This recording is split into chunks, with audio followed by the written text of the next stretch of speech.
Met with President Xi yesterday with in-depth exchanges on some of the key issues concerning bilateral relations and global issues as well.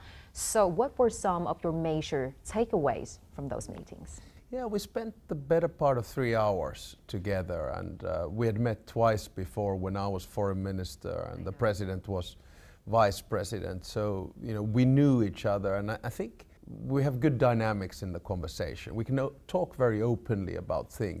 Well, during the meeting, President Xi emphasized the exceptional value of this future-oriented, new type cooperative partnership and also the need to further cherish and advance it. What is your understanding of this uniqueness of this partnership, and what is your vision in the next phase of it? Well, I'm always realistic about these things. China, 1.4 billion people, Finland, 5.5 million people. So there's a slight difference of scale here.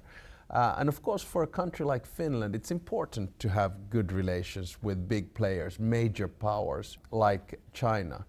The uniqueness comes from the fact that I think we can trust each other. When we talk about trade, when we talk about business, when we talk about innovation. So that's why I had 25 companies here with me from Finland. We have 250 companies that are established here in China, including, for instance, Kone. A lot of Chinese people go up and down with the people flow in elevators and escalators, made in Finland or made in China and serviced in China. So there are a lot of good ties on that front. So it's always good when you come to a country which has such an important role in world politics to learn and live, and that's where the uniqueness comes from. There are no sort of taboos in our relationship, which is good. Mm-hmm. You previously said that Finland regard China as a land of opportunity or development opportunities, and just now, as you mentioned, that you brought a big business delegation with you this time around.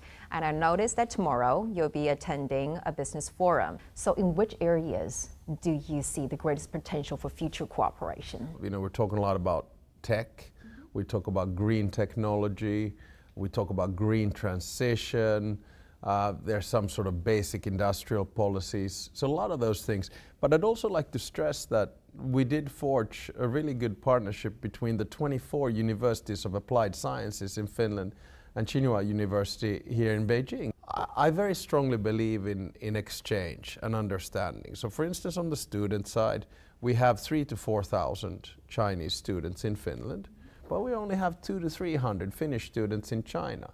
So, I'm going to go home and give some recommendations and suggestions. Say, hey, why don't you go and do an exchange in China? Because you learn something. You live in a different culture, with a different perspective on life, and you probably come out of that experience much richer.